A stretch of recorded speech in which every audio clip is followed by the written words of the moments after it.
One. Hello and welcome back to another episode of the Pop 5 podcast. I am Groovy Dude. I am Fear the Gaming Dead. We are here this week to discuss the top 5 Netflix shows. And this is fresh off of our conversations regarding the films of reboots and remakes. We went first with our best and then worst. So then we decided to change things over, do a bit of TV, even if it is streaming. And we have an outside source trying to influence a judge's decision. Fucking Frankie. with Grace and Frankie being thrown in. We're not at that part yet, but hey, believe me, my wife was pitching you the entire time. I know. And it Lucifer did not make the top 5, but it is in the honorable mentions. Yep. We named our cats after it. I am aware of this. They're in the honorable mentions. I still haven't seen every episode. Anyway, back to this. Have her make a list. We already know one person's opinion. We tried to get you in on this episode. I'm gonna disrupt this. We tried to get you in on this. You refused. This is not on me. Hi. Anyway, be sure to let us know what you think of the lists. We already have one critic. And also go ahead and give us a like and follow wherever you are listening or watching us this week. And let's go ahead and get into the sports talk of the week. Sports. So I told you last week that I wanted to start including the AEW in our sports because I'm now watching it each week. Look what you've done to me. Yes, I'm very happy that I have because it is definitely fun to watch again. It's on while I work, so I'm able to put it on, have it on while I'm working, so I'm not paying full attention to it, but it's nice to have in the background. And man, you said it, that Orange Cassidy, he is the man to watch right now. Oh yeah, man. I mean, they are pushing him, they are pushing Pac. I mean, the AEW, it's all coming together versus Kenny Omega. And it's fun to see the wrestlers from the past too, like Billy Gunn. I love seeing Billy Gunn fight. And Sting is there as well. And who's the Christian Cage. And don't forget Chris Jericho as well. Yeah, well, of course, Chris Jericho. I mean, he's pretty much the face of AEW. Well, that'd be Kenny Omega. I mean, he's the champion, but I mean, everybody knows Y2J's face. Yeah. I didn't know what Kenny Omega looked like until 2 weeks ago. Oh, see, man, I'm showing you those Omega Okada matches. I know where I can find them now. Yes. But anyway, so in the match this past week where Orange Cassidy faced off versus Pac to see who would face off against Kenny Omega at Double or Nothing for the title. Unfortunately, it appeared in the match that Cassidy may have suffered a concussion, leading to them having to make up something on the fly. Kenny Omega managed to end the match early by interrupting. Now it is scheduled that both men will face Omega on the 30th at Double or Nothing. And when Cassidy was approached for a response on this, he simply said, whatever. Yes, he says he will be back for the 30th. Oh, it's going to be a hell of a show, man. They do a great job. We also had in real sports this week, the Stanley Cup playoffs began, and the hometown Boston Bruins had their game Saturday night against Washington in Washington. They did come up short on the overtime. It was a bit of a tricky goal that was let up, but they played hard. I'm excited to see what happens tonight. They play tonight at 7:30. So yeah, I say excited to see. I won't be able to watch it, but I'll be able to listen to it. I've got my old timey radio back here. I'm going to listen to it on the radio. I gotta start watching sports again so I can get some input on this.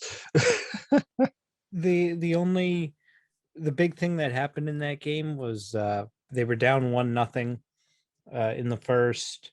It happened after McAvoy broke his stick on a shot attempt in the offensive zone. So then they were shorthanded going back down the ice and just wound up giving up a goal to the one guy you really didn't want to give it up to, Tom Wilson, who's been a real prick. He's just a piece of shit. He really shouldn't be playing. He should have been suspended the rest of the year for what he did. But anyway, he's the one who scored their goal. Bruins scored shortly afterwards. They hurt the Washington goalie on that goal, so he was out for the rest of the game. It's unfortunate they weren't able to really capitalize on that against the Capitals, but they look to beat him tonight and bounce back. Sometimes a goalie just has a hot hand, man, even if it's a backup goalie. Yeah, but he's like a fourth or fifth string this year because it's Fred Anderson and he's like an old Ottawa goalie. He's the he's like 3 years old, something like that. Experience than the 44-year-old Zamboni driver that got put on the ice like a year or two ago. Right. Frankie says Grayson Frankie. Yes. And we also have the Celtics starting their inaugural play-in tournament, which starts tomorrow night. They'll be playing also a Washington team, the Washington Wizards. So that should be an interesting game. They will likely get smoked because Washington is just on a tear right now, and the Celtics are not that great. They're really not that great this year. At least they're trying, man. Oh, I know. That's all you're gonna ask. Yeah.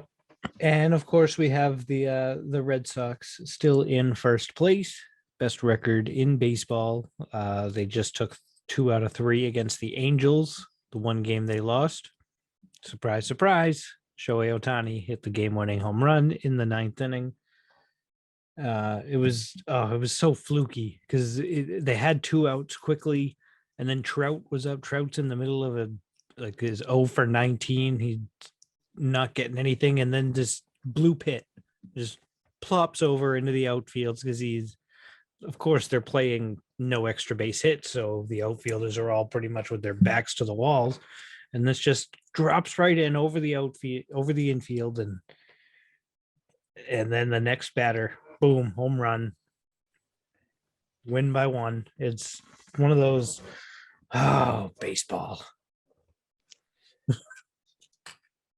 Yeah, that's one of those sports that just in about 2 seconds it can go from awesome to absolutely heartbreaking. Mhm. Actually, you don't even have to give it 2 seconds. The ball gets to the plate way faster than that. Right. I don't know, man. I mean, I used to love baseball, but I think I'm leaning more towards football these days, which is odd because I mostly hate everything the NFL does. See, I've recently come to the conclusion that I'm a fan of the game and the sport in general, that I'm not going to hate on teams anymore. I'm going to root for my favorite teams. Like I want them to win, but you will, like I don't. you're I not going to don't hope for feel the the hatred Giants to anymore. lose. You're not going to Nope. hope for the Giants to lose, the Eagles to lose, Nope. Washington to lose. Yankees, So Lakers, hold everything. on. When it comes down to the last week of the season, as it will in the NFC East, and Dallas needs to win to get in. Well, that's different. Like I said, I'm going to root for my team to win, but I'm not going to hold the negativity in my mind or my energy towards the teams anymore. Yeah, see, you're the odd one in the family on that. Usually I'm know. the odd one on everything else, but I am still the one that's just like, fuck you, that's a goddamn penalty. What the hell? How do you miss that? Well, the refs are different. The refs aren't the teams. Yeah, I mean, some of those refs are tough. At least it's not when they brought up the freaking college refs who have like very different rules, and the first game of the season gets blown by a terrible, terrible call costing a touchdown. But Right. that was years ago, and they've No, gotten that's a different. little better. So yeah, that's what I've got for sports so far this week. What Well, you got anything for news? well, Mass Effect Legendary Edition has come out. I Oh didn't play yeah. the original trilogy. It's something that I just unfortunately never got around to. Been told to play for years, been trying to. Love that this has come out. If you haven't played it before, get it. I'm a little bit into it now, and it's a hell of a lot of fun. It's one of those games where you get to make the decisions. The decisions actually matter. Unlike Game of Thrones Telltale. Spoiler alert. Yeah, it's a great game. I'm enjoying it now. I will have an update more soon on it. It actually got me into playing some Andromeda. It came out 4 years ago. So that's been fun. Yeah, I'm glad it runs on my computer, so I'm able to play it. I'd been having some issues with my computer. It'd been blue screening a lot, but I've deleted a few things and seems to be running smoother now. I did a whole reset on the PC. I think everything's in the clear right now. Knock on wood. Andromeda's all right, man. But if you get through it and you kind of on it, definitely go back and play the original. Yeah, I mean, I have access to the original with the Game Pass, uh, so I could play it. But then I'm wondering if I should just get the legendary, if that's the case, because would I want the updated graphics or do I need it? Nice part I is you guess I get the don't updated really need it. graphics. You get all the you get the updated graphics. You get all 3 games, and you get all the DLC. Yeah, but I think that's all on the Game Pass too, just not the. Well, anyway, I can wait a few Uh, months and it'll probably be on the Game Pass. All right. Well, the only thing else I got is the D&D tip of the week, which Okay, is before we get to that, let's just what you bring got. up quickly the news about from the CDC mentioning that if you are fully vaccinated, you no longer need to wear a mask, both indoors and outdoors, as long as you're able to still socially distance. And there are a few exceptions like public transit and hospitals, doctor's office, things like that, which makes sense, nursing homes. And on the back of that, Massachusetts has announced that May 29th, everything's opening back up. No more restrictions from COVID. So Fenway Park is going from 25% capacity up to 100% in a day. They've already announced the tickets on sale to fill up that ballpark, and you better believe it is going to be full May 29th. You got to put an asterisk on that though, because although the CDC did state this, it does not overrule any state law Well, or no, state mandate, or if a restaurant or right. this requires you to. Businesses can still make the decisions for themselves like they've always been able to. I Nope, know just take goddamn masks off, you I goddamn personally I'm dumbasses. going to continue wearing mine until probably the end of June at the earliest. So I mean, that's my plan. I got a kid on the way. I'm just gonna duct tape my face. Right. Just I'll put a tissue over the part that's gonna really hurt taking it Mhm. off. But the safest route I can see. All right. Cats, what do you the cats are getting So into trouble. are you ready for the D&D tip of the week? Let's hit me with the D&D tip of the week. It's a very important tip, as you know, as B and you both play in the same party. And the D&D tip of the week is have a session 0. That way you can know your world, know your DM, know what to expect, and know, most importantly of all, what your party has and what your party needs. And although this doesn't always happen, we had a session 0, and we ended up with what, a wizard, a sorcerer, warlock, fighter, and a monk, right? Mm-hmm. Our only healing is from the divine warlock. Mm-hmm. It's Me, not. the old wizard, didn't take any healing. Yep, you really can as a wizard. And I mean, I'm a monk. The other thing is too is like we didn't have anybody else that's stealthy in the group. I'm the only one that's stealthy. I took thieves' tools in my background because we had nobody else in the party that could use roguish like stuff. It's don't get us wrong though. We're good at the game and we like a challenge, so Oh yeah, it's gonna we'll be a get fun through one. it. Yes, have a session zero, especially newer players, and especially those who aren't exactly comfortable yet with multi-classing, because that's something one of us is probably going to have to do in this campaign. See, I don't think I'm going to do that. I'm probably going to be the one that ends up doing it. I'll like drop a level of the fighter I'm eventually going to take, and I'll throw in cleric or something. There you go. Monk, That'll cleric, work. fighter, samurai, owl person. Oh, it's going to get complicated by the end. But anyway, shall we move on to our topic of the week? Let's do it. Our Dum, dum, dum, dum, top dum. 5 Netflix shows. This was very tough. There are a lot of good ones out there. There are a lot in the honorable mentions, as we heard earlier from our guest. Yeah, a few of them, mostly from the wives who I'll didn't go make ahead. lists, although they were asked if they wanted to. Exactly. They were welcome. We still welcome them. We welcome anyone that wants to be a part of this. We already Yeah, have a bunch of people lining up to be on it, which is nice. So let's go ahead. I'll kick it off with my number 5. This is the animated show Big Mouth. See, I haven't heard much. I haven't seen this, but I've heard a lot of obscene things about it. Oh, absolutely. You would love this. You need to watch I hear it. that. It's got everything. It's got the humor, it's got the gross out humor, it's got music. You like Nick Kroll.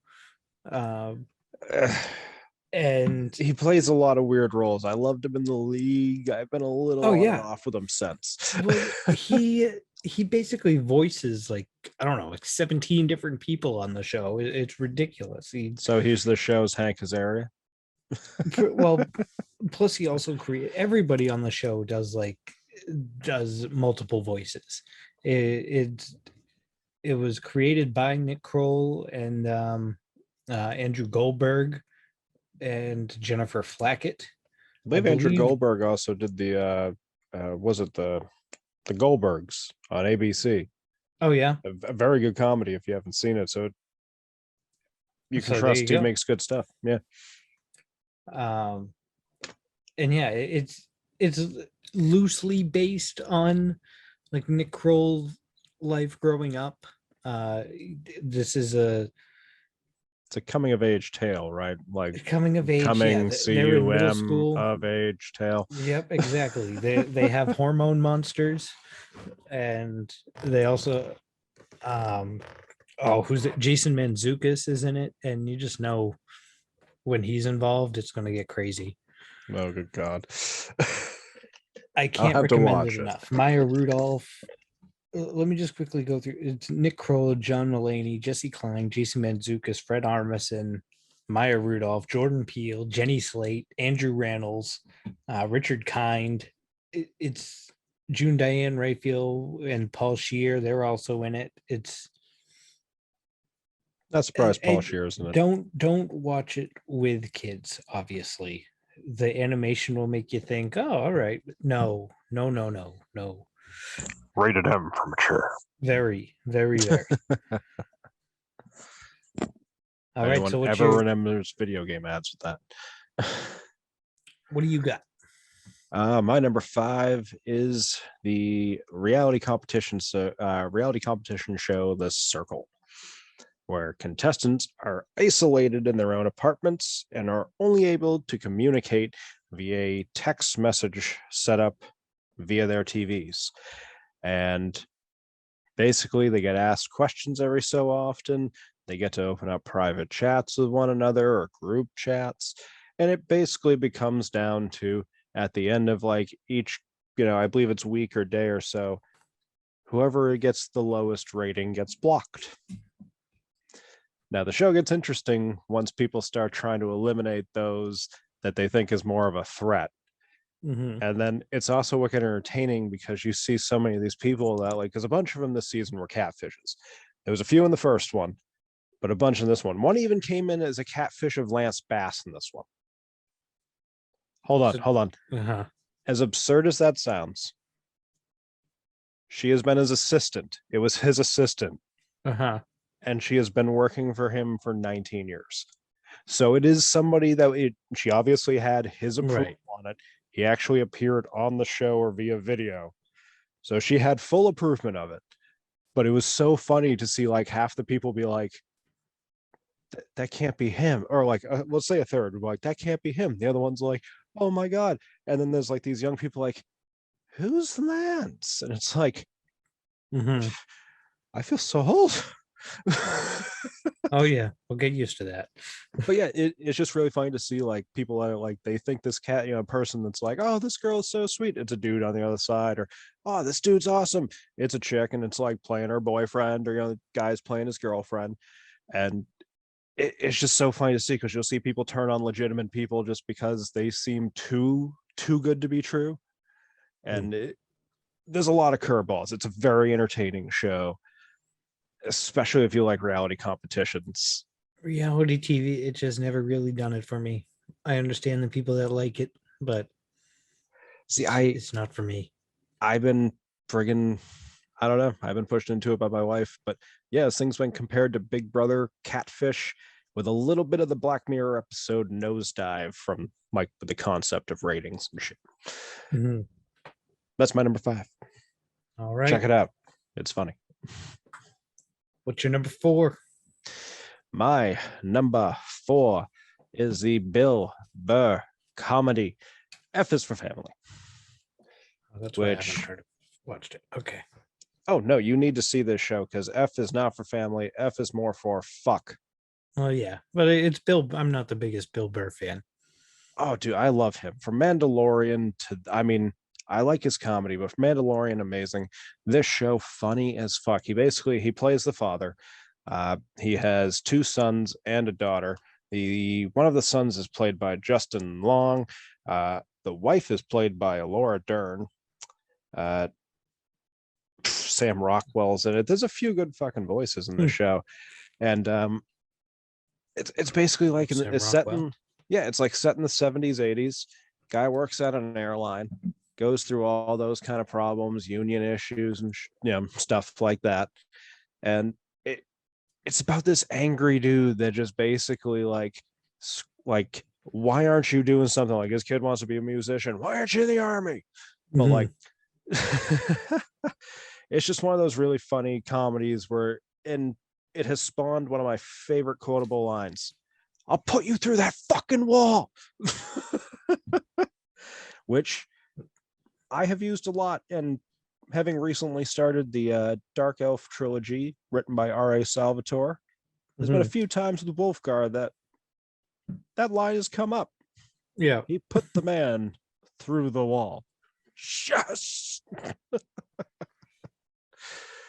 Well, that's my number 4. I completely recommend this. It's like 4 seasons right now. It's got a 5th that's going to be coming to an end. Fucking dysfunctional Irish friggin' family, produced by Vince Vaughn. Man, I mean, it's great. It's great. All right, maybe I'll give that one a shot. My 4th is one that really did not get the love or the support that it really deserves.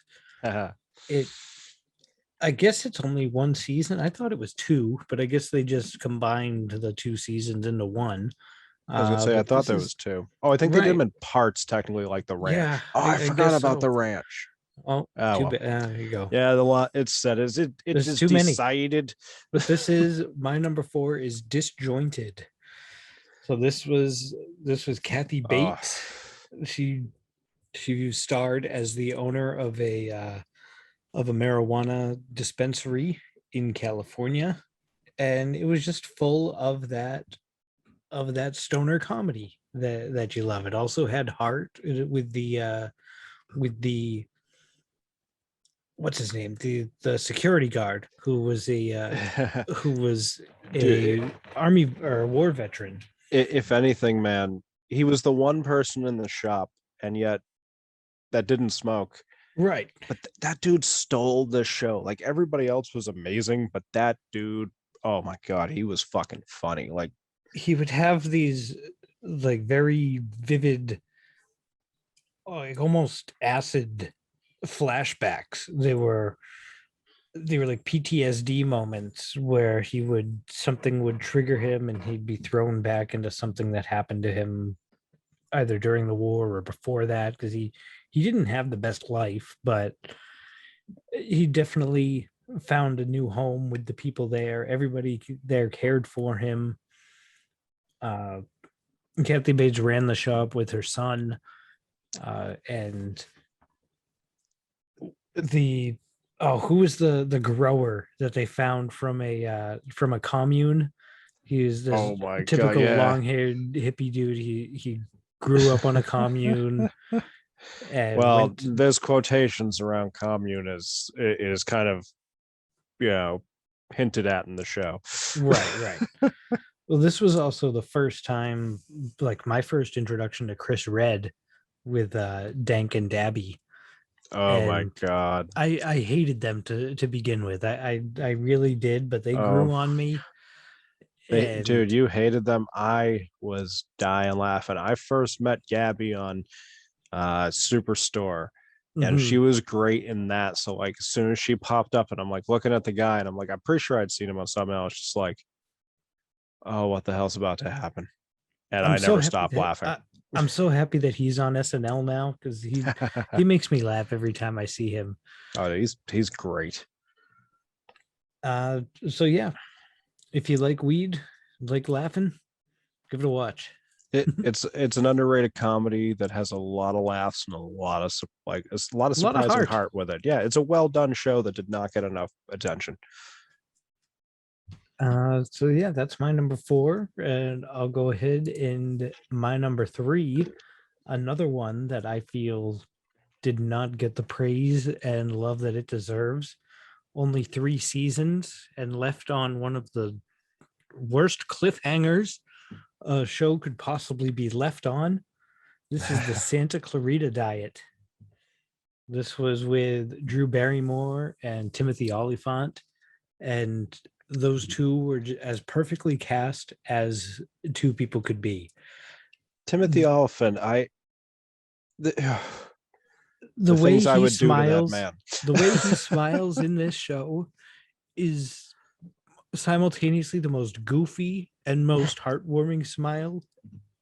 he just, no matter what's happening to her, he's trying to be this happy, loving, supporting husband. He's And trying to play everything oh, off.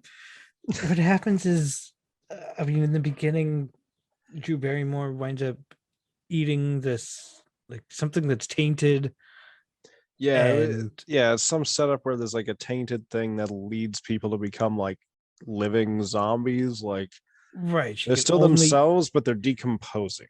and she can only eat flesh or human meat, and it's such a spiral. They live next door to a cop who, of course, is very suspicious of everything. Cop was And played by Nathan Fillion, if I'm correct, or was Nathan Fillion one of their bosses? Because no, he you played cannot forget her about him. boss. Yeah, the man with just a head. Oh god. Yeah. Well, I mean, Alan Tudyk is in it as well, and Oh, he's great in everything. Dodgeball. I think what happens with him is he winds up being the voice of Gary at some point, because Gary is the Nathan Fillion role, and then it's one of those, another comedy. Surprise, surprise.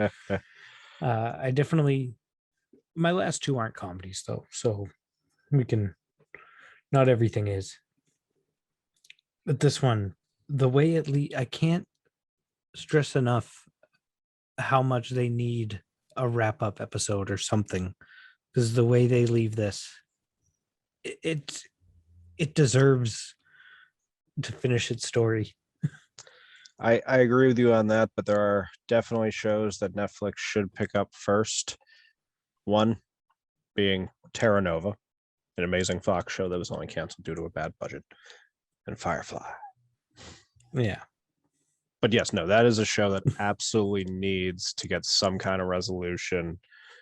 It's actually one of the reasons I haven't finished it, because anytime I find out a show gets canceled before it's supposed to end, it's just kind of like, well, what's the point now? I don't see where the story doesn't go anywhere. Yep. It's like reading through a book. It's like, oh, look at that. I'm like, I but know what you mean. it was great. It was amazing when I watched. And All right. Timothy Oliphant. Oh. What's your 3? My number 3 is the Unbreakable Kimmy Schmidt I almost Comedy. had this one on mine. Comedy that was created by Tina Fey and Robert Kolak, starring Ellie Kemper. And basically, it follows Kimmy Schmidt, played by Kemper. She's 29. And basically, she's trying to adjust to life after having been just rescued from a doomsday cult, where she had been basically, I believe, living underground for 15 years. Yeah, it was 13 or 15 years. Yep. And basically, it was her and 2 sisters, other people that were, no, it was 3. There were brought 5 in. of them. There were 5. I'm gonna have Yeah. to go back and check, because it's been a little while, because the show ended a little bit ago. But so basically, she's trying to figure out how to go out in life having pretty much no experience. She goes to New York.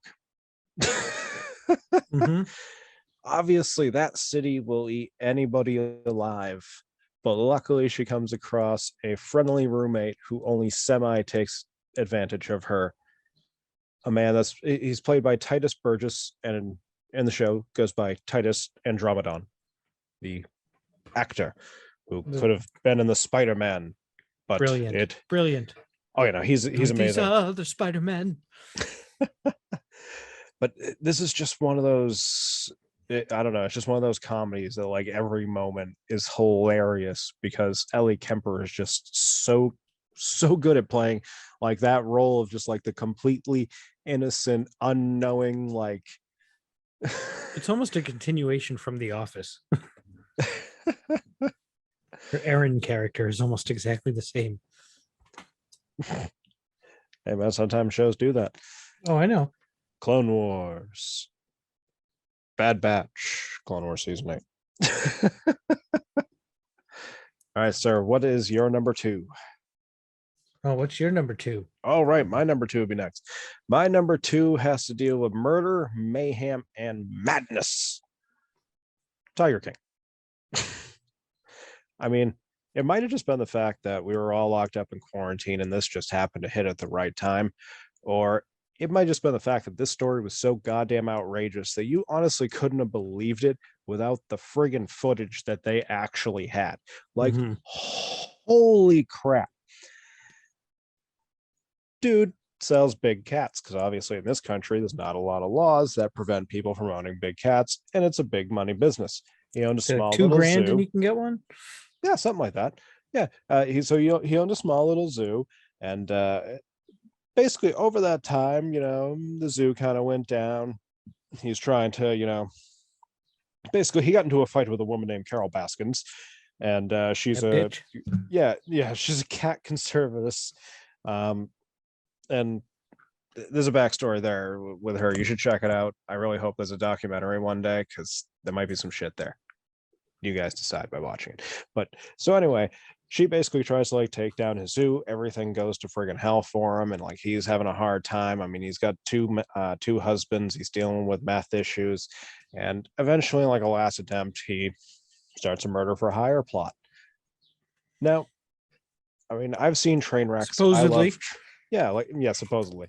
Now, I've seen train wrecks. I love train wrecks. You guys have all seen this train wreck, and I think everyone would agree that this was this was probably the level of train wreck from the last episode of Invincible. Right. Watch it if you haven't. There's probably 5 of you out there that haven't. So if you just happen to listen to this, watch it. But that's my number 2. And that one I did watch. I I wasn't as enthralled with it as everyone else. What's interesting about it though is that one of the big cat guys, the one from South Carolina, he would come up to King Richard's Fair every year Oh, and that's right. bring the big cats up, and I would go to that cat show. So I've seen him before, seen him many times, not I've knowing the crazy everything that goes on behind the scenes. Same, man. I've ran into him once or twice at that festival when I was younger. Yeah. And I mean, King Richard's that's my favorite thing to do every year. And the cat show, that's generally the first place I go to, because the way they schedule everything, Yep. you try to be at the joust at noon, and the best way to time that is you go to the cat show at 11:30, which is right next to the fairgrounds where they have the joust and everything. And yeah, it's Yeah. Those crazy. Renaissance fairs are fun, man. But yeah, it's funny how that ends up working out. So But yeah, goddamn. Yeah, go ahead, man. my number two is one that's still going on. I think we finally got one that still at least has no end in sight, isn't a planned ending or anything. Oh, there's no planned ending for mine. Actually, yeah, I don't think. there's no planned ending for Big Mouth either. But anyway, this is Stranger Things. This is perfect for us. I mean, we're a couple of D&D playing guys who loves 80s sci-fi and horror and mysteries, and the way this story is told, it just captures you right from the beginning. It's Dude, I saw the trailer and it's just take my money. Right, exactly. If I had to pay exclusively for this for Netflix, yes, sure. They need to go fund me to get the next season out. I'm in. I don't think anybody has had a bigger switch either from totally hated to totally loved as Steve in this show either. Like in the first season, you hate him. You hate him so much. He's the cocky boyfriend that He's the dude that's in the way of the couple you wish to see. Right. And he's got that hair that just screams 80s douchebag, and he plays it off perfectly. But then the kid things from go down. Newburyport, I don't want to give Massachusetts. I don't want to give away everything, but he winds up saving the day in a sense and helping everybody out in the end, and just completely changing his character, befriending one of the kids, and their friendship is what I live for. Dustin and Steve, those two are just great. I won't go too much into the show because I know we'll likely be discussing more of this in a bit. So that's my number two. I'll get into my number one right now. Very controversial hit. It started off as one of the, I think it was the first of the Netflix originals.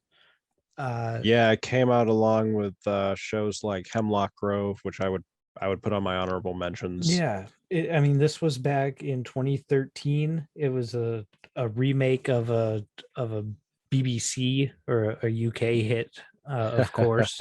And what do we do better than taking a one season UK show and turning it into 6 seasons of our own thing? But this is House of Cards. Yeah. I so say satisfying to controversial. watch. I hate having to bring up. You don't gotta bring Kevin it up, Spacey. man. The show is amazing. I just won't talk about him at all. I'll talk about everything else. He doesn't deserve my conversation. Dude, he was amazing in the show. It has nothing to do with him personally because he's a fucking asshole of a person, but we can talk about Robin Wright, everyone around it, Kate Mara. It has one of the biggest oh my god moments in TV towards the in season 2, and from there just basically anything is nothing is off limits in this show. If you like political drama, intrigue, suspense, there's not much humor thrown in, but maybe a few times you'll laugh. Murder. Oh, definitely murder. It gets Murder almost everywhere. Game of Thrones level of murder. which Lots of is betrayal. crazy. But then you think about it, and probably 70% of this is real. Have you seen Men That Stare at Goats? That story is way more real than you probably want to Oh yeah, accept. that's So this idea, oh, I believe it. and the the first thing you see in the show is a. I mean, Oh, unfortunately, you don't it's see such a it. You fucked hear up it. beginning. It truly is a messed up You don't beginning. see it, but you hear it. You hear a dog get hit by a car, and he's struggling. And Frank comes upon it and tells somebody to go like call the police or something, like get the animal patrol out there. And while they're doing that, you hear him kill the dog, putting him out of his misery, he says. And it's like, oh, he was never going to survive, so it's the only humane thing to do.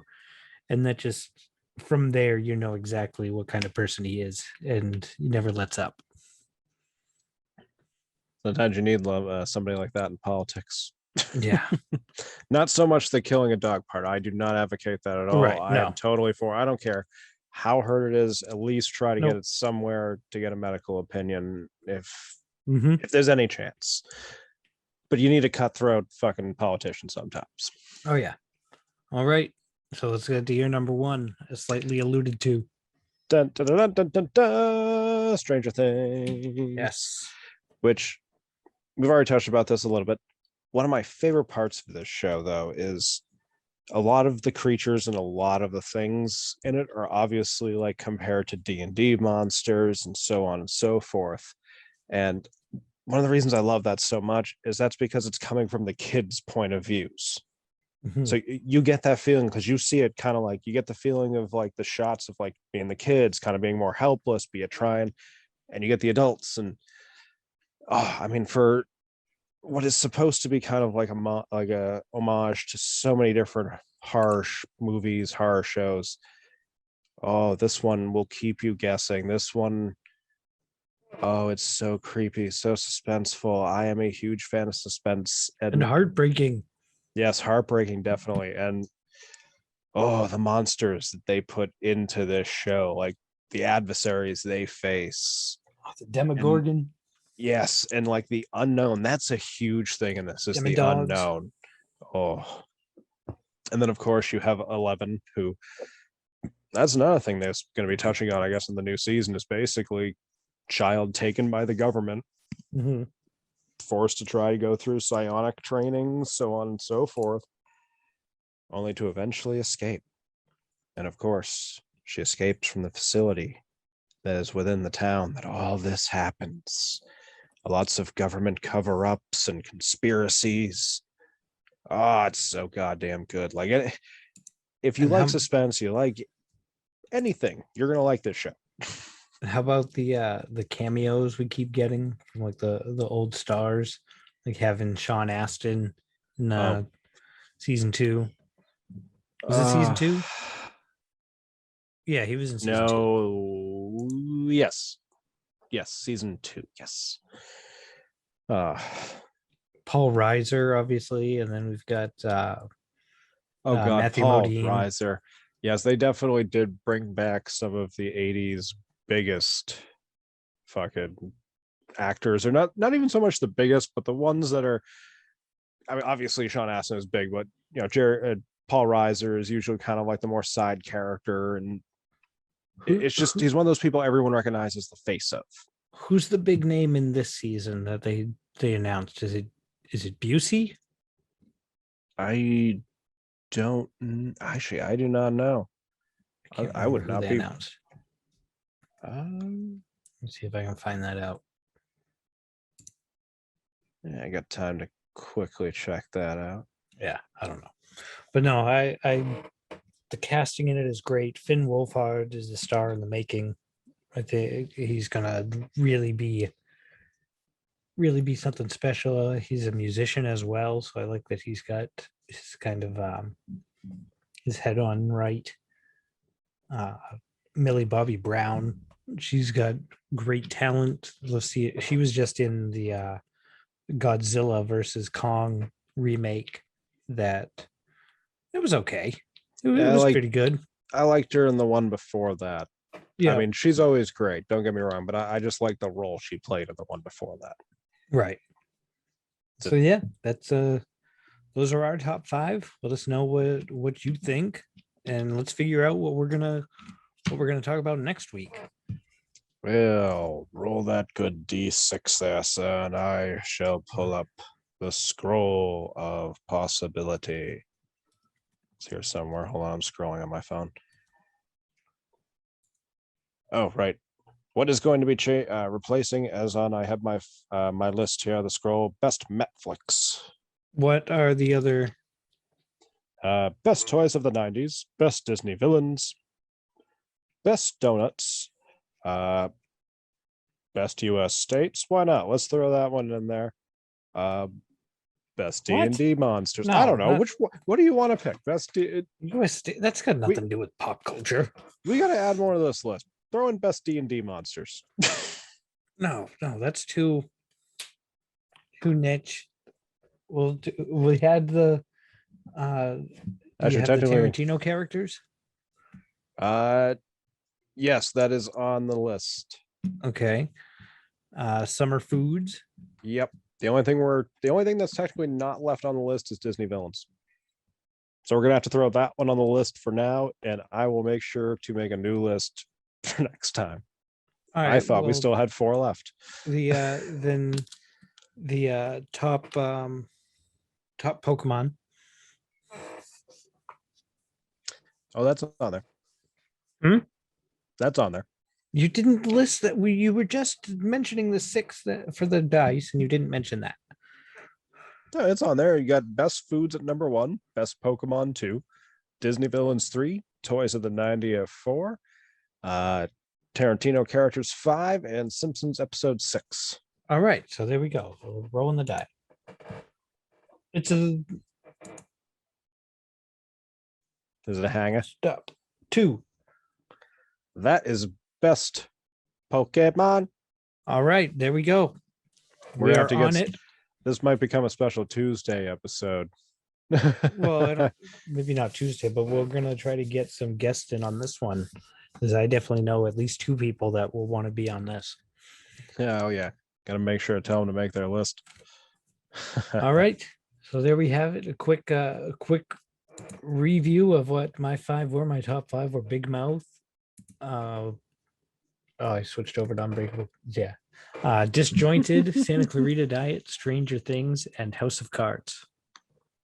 The Circle, F is for Family, Unbreakable Kimmy Schmidt, Tiger King, and Stranger Things. All right. So thank you everyone for listening and watching. We appreciate your support and your feedback. Let us know what you think, what you want to hear, and if you want to be on a future episode. Thank you for being here. We'll see you next week.